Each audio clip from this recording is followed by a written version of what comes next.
दुनिया में सबसे खूबसूरत शहर जिसे लोग प्यार की नगरी के नाम से भी जानते हैं, यानी डिजाइनर्स की दुनिया, पेरिस में छोटी सी गरीब लड़की रहती थी। इस लड़की का नाम ऐना था। ऐना बहुत ही खूबसूरत और प्यारी थी। उसकी आंखें भूरी, उसके बाल काले, रंग गोरा होने की वजह से वह बेहद खूबसूरत लगती थी। उसके होंठ बिल्कुल गुलाब की पंखुड़ियों की तरह थे। लेकिन एक हादसे में माता पिता को खोने के बाद ऐना बचपन में ही अनाथ हो गई। अपना गुजारा करने के लिए ऐना पेरिस की गलियों में यहाँ वहाँ भटक रही थी। एक दिन ऐना की मुलाकात दो लड़कों से हुई और उनसे बातें करते हुए संयोगवश ऐना को पता चला यह लड़के भी उसी की तरह अनाथ है। तीनों ने आपस में एक दूसरे के दुख दर्द को समझते हुए अब वे एक साथ रहने लगे। उन दोनों लड़कों की मदद से ऐना को एक डिजाइनर की दुकान पर काम मिल गया। उस डिजाइनर का नाम रवीना था। काम मिलने में ऐना को बिल्कुल परेशानी नहीं हुई क्योंकि वह ड्राइंग में मास्टर थी और उसे लड़कियों के ड्रेस की डिजाइन बनाना बहुत अच्छा लगता था। पता नहीं कैसे, लेकिन ऐना में यह डिजाइनिंग का हुनर बचपन से ही था। ऐना द्वारा बनाए गए डिजाइन रवीना को बहुत पसंद आते थे। ऐना के काम करने की वजह से रवीना की दुकान काफी अच्छी चलने लगी और देखते ही देखते रवीना एक फेमस डिजाइनर बन गई। क्योंकि रवीना ऐना को कभी कोई क्रेडिट नहीं देती थी, इसलिए सबको लगता था रवीना ही डिजाइन बनाती है। ऐसे करते करते कई साल बीत गए और रवीना एक बहुत बड़ी डिजाइनर बन गई। पेरिस के बड़े बड़े फैशन शो में उसके बनाए गए कपड़े शोकेस किए जाते थे। वक्त बदलने के साथ अब ऐना 20 साल की हो चुकी थी। ऐना अब पहले से भी ज्यादा खूबसूरत दिखने लगी थी। उसकी खूबसूरत आंखों में देखकर कोई भी डूब जाता था। लेकिन उसकी आर्थिक स्थिति ज्यादा अच्छी नहीं थी। पर ऐना को हमेशा यही लगता था कि एक दिन उसकी जिंदगी में कोई मैजिक होगा और सब चीज बदल जाएंगी। कुछ दिनों में ऐना का 21वां जन्मदिन आने वाला था। ऐना को उसके जन्मदिन की बिल्कुल खुशी नहीं थी, क्योंकि हर साल की तरह इस साल भी उसे लग रहा था कि काम करते करते ही उसका जन्मदिन खत्म हो जाएगा। जन्मदिन का दिन आ गया। ऐना अपने जन्मदिन पर अपनी सबसे अच्छी ड्रेस पहनकर काम पर गई। लेकिन हर बार की तरह उसकी डिजाइन को रवीना ने अपनी डिजाइन बताकर सारा क्रेडिट खुद ले लिया। मन उदास किए जब ऐना घर वापस आए तब उसके दोस्तों ने उसके लिए छोटी सी पार्टी अरेंज की थी। इस पार्टी में ऐना, उसके दो दोस्त और एक डॉग था, जिसे ऐना के दोस्त ऐना के लिए बर्थडे गिफ्ट के तौर पर लाए थे।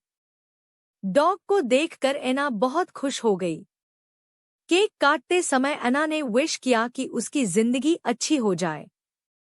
उसके बर्थडे के दूसरे दिन जब ऐना काम पर गई तब उसने देखा कि सामने गेट पर एक बड़ी सी मर्सिडीज गाड़ी खड़ी है। और जब वह अंदर गई तब उसे पता चला कि प्रिंस जेम्स अपनी बॉल पार्टी के लिए ड्रेस डिजाइन करवाने के लिए रवीना के पास आए हैं। प्रिंस का आने से रवीना बहुत ज्यादा खुश हो गई। प्रिंस जेम्स को देखकर ऐना शर्माने लगी थी, क्योंकि पहली नजर में ही ऐना को प्रिंस जेम्स काफी पसंद आ गए थे। जब प्रिंस ने ऐना को देखा और जब उनकी नजर ऐना के ड्राइंग्स पर पड़ी तो वह समझ गए कि डिजाइन रवीना नहीं बल्कि ऐना बनाती है। प्रिंस ने रवीना को कहा कि आप पैलेस आकर सभी के साइज नोट कर लेना और सबके प्रेफरेंस भी पूछ लेना।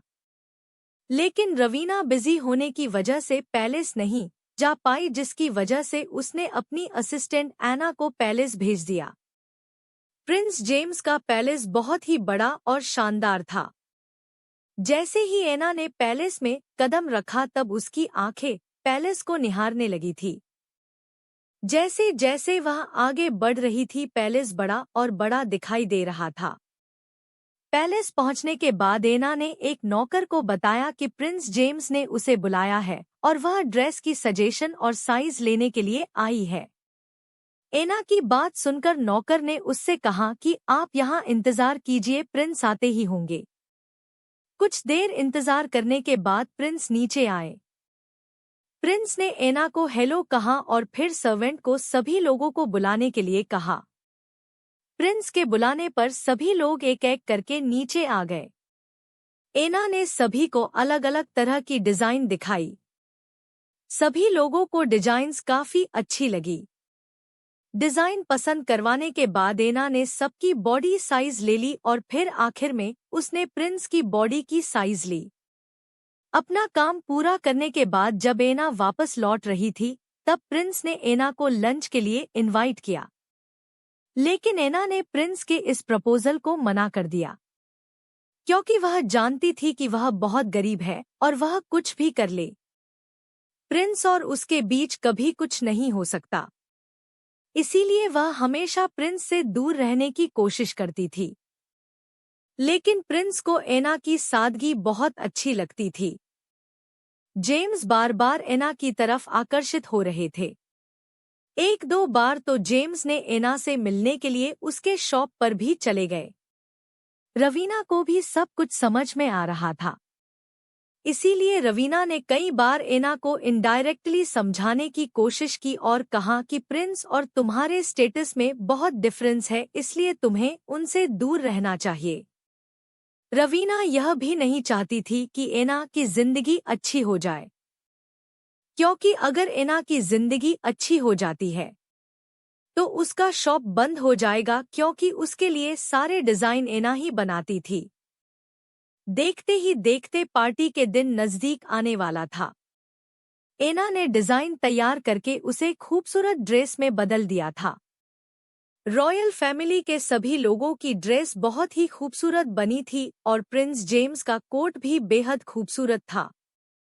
जब एना सारे कपड़े लेकर पैलेस में गई तो सभी लोगों को उनके कपड़े काफी पसंद आए। लेकिन फिर अचानक एक सर्वेंट के हाथ से चॉकलेट का बॉल फिसल गया, जिसकी वजह से पूरी की पूरी चॉकलेट ड्रेस पर गिर गई। इसे देखकर एना बहुत घबरा गई। उसे लगा जैसे रवीना अब उसे काम से ही निकाल देगी। लेकिन एना को ऐसे परेशान होते देखकर जेम्स ने उससे कहा कि इस बारे में कोई रवीना को कुछ नहीं कहेगा। तुम इसे फिर से तैयार कर दो, क्योंकि मुझे पता है कि ड्रेस तुम बनाती हो ना कि रवीना। प्रिंस जेम्स की इन बातों को सुनकर एना को राहत मिली। एना ने अपनी यह परेशानी अपने दूसरे दोस्तों को बताई और सभी दोस्त उसके मदद करने के लिए तैयार हो गए। प्रिंस जेम्स भी एना की मदद करने के लिए आ गए थे। सभी लोगों ने रात भर काम किया और सभी ड्रेसेस को ठीक कर दिया। प्रिंस जेम्स ने रवीना को अपनी पार्टी में इनवाइट किया था। साथ ही साथ उन्होंने एना को भी इस पार्टी में आने का इनविटेशन दिया। लेकिन रवीना ने एना को बहुत सारी बातें सुनाई और उसकी बहुत इंसल्ट की, ताकि एना पार्टी में ना जाए। एना बहुत ज्यादा उदास थी और वह रो रही थी, क्योंकि एना को प्रिंस काफी अच्छे लगते थे। अब वह प्रिंस को प्यार करने लगी थी और इस दुख में वह बहुत ज्यादा रोने लगी थी।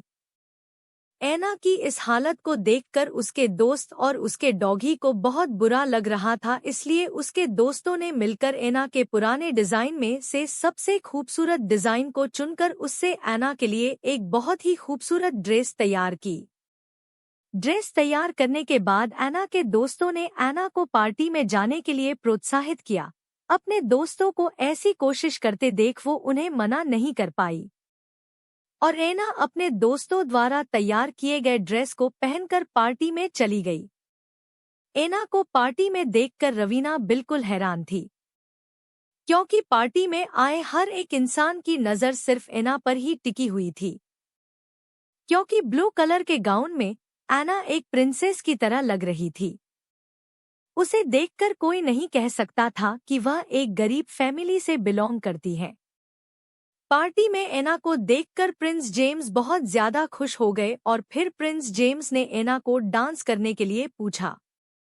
इस बार एना प्रिंस को मना नहीं कर पाई, बल्कि वह उनके साथ डांस करने के लिए चले गई। डांस खत्म हो जाने के बाद प्रिंस जेम्स ने अनाउंस करके कहा कि रवीना कोई डिजाइनर नहीं है, बल्कि असली डिजाइनर तो एना है। पार्टी में प्रिंस जेम्स ने सभी को वह वीडियो दिखाएं जिस रात एना और उसके सभी दोस्त पार्टी के ड्रेसेस तैयार कर रहे थे। इस वीडियो को देखकर सभी को यकीन हो गया कि असली डिजाइनर एना है। यह सुनकर सब रवीना के ऊपर शक कर रहे थे और उसे बुरा बुरा कह रहे थे।